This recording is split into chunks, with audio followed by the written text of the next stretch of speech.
Olá pessoal, sejam bem-vindos às notícias da semana. Indicação do Antônio. O Antônio gostaria que nós falássemos um pouco sobre o caso acontecido agora, no dia 11/9/2020, em Jaguarão, Rio Grande do Sul.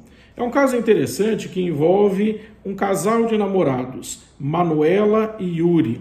Yuri com 20 anos, Manuela com 18. E o Yuri então resolve pôr termo à vida dos pais, Manuela, uma professora, e Paulo, um montador de móveis. E com a ajuda de Manuela, a namorada e uma terceira pessoa, então eles ingressam na residência do Yuri e com uma arma de fogo dispara queima-roupa nas duas vítimas. A arma foi encontrada, a menina Manuela tentou o suicídio porque não aguentou a pressão e a partir daí ambos estão presos. E com essa prisão descobriu-se que tinha um terceiro integrante, uma pessoa que colocou os objetos no carro, objetos da família, e saiu com esse carro para forjar um latrocínio. O episódio é muito parecido com aquele acontecido no ano de 2002, mais precisamente 31/10/2002. Os senhores devem lembrar o caso Suzane von Richthofen e os irmãos Cravinhos. Suzane von Richthofen conhece então Daniel Cravinho.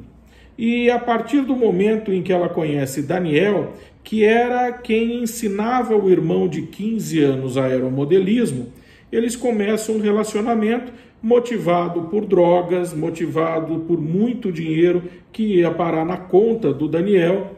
E a partir daí a mãe, Dona Marícia, começa, junto com o pai Manfred, a querer pôr um fim nesse namoro.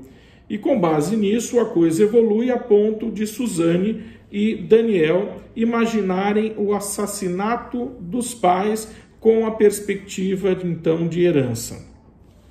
Era difícil planejar só os dois, tinha que ter uma terceira pessoa. Então chamaram Christian.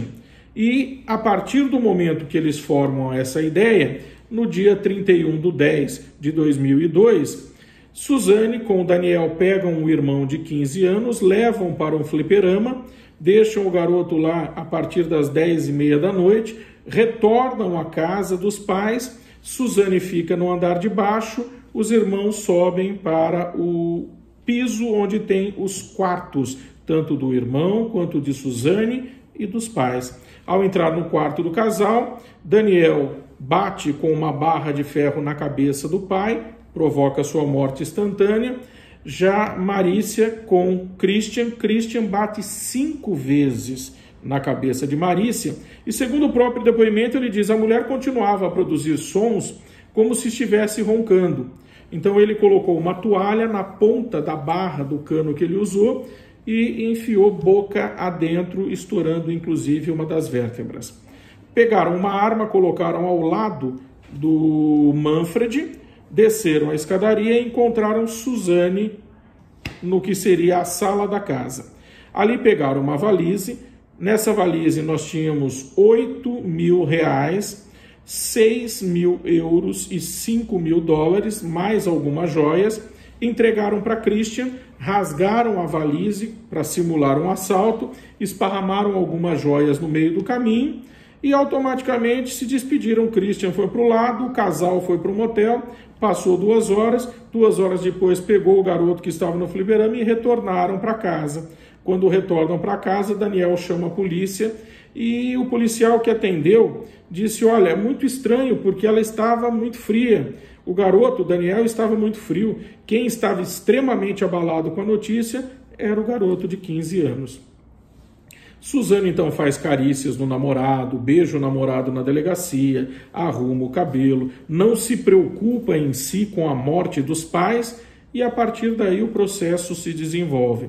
O julgamento começa no dia 17/7/2006 e termina na madrugada do dia 22/7, cujas sentenças por homicídio qualificado, 4 qualificadoras, dão a Suzane e Daniel 39 anos e 6 meses, a Christian 38 anos e 6 meses. Essa foi a condenação, um crime que chocou a população do país inteiro, acontecido no Brooklyn, São Paulo.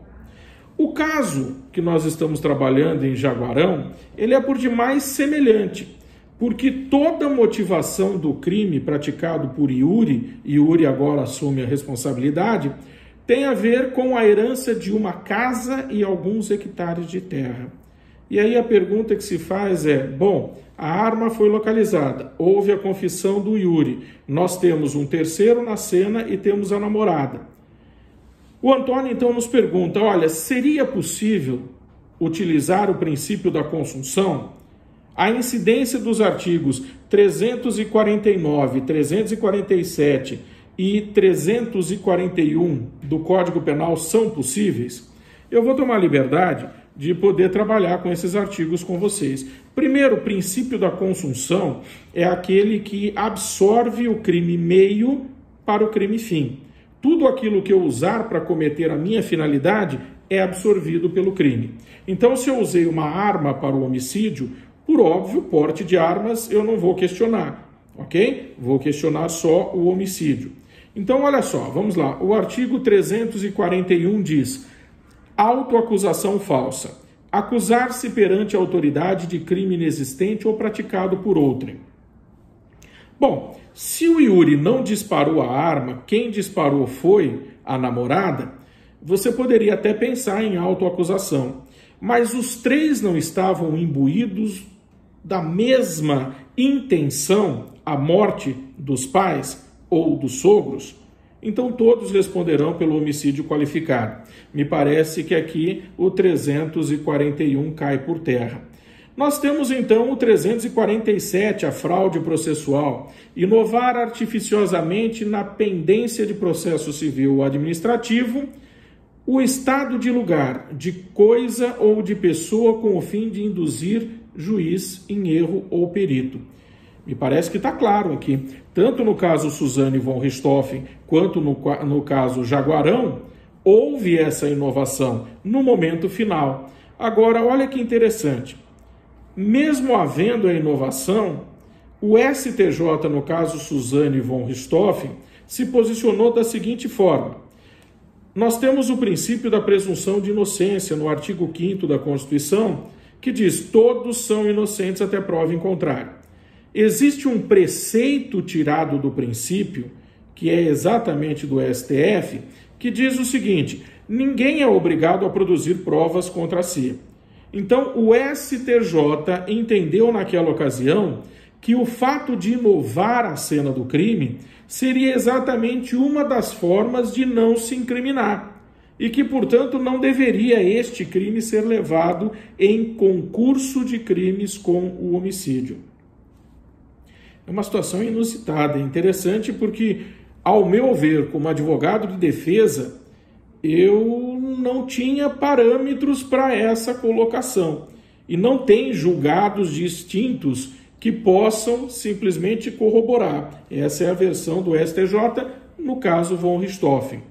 E ele me pergunta também sobre o favorecimento real. Artigo 349, prestar a criminoso, fora dos casos de coautoria e receptação, o auxílio destinado a tornar seguro o proveito do crime.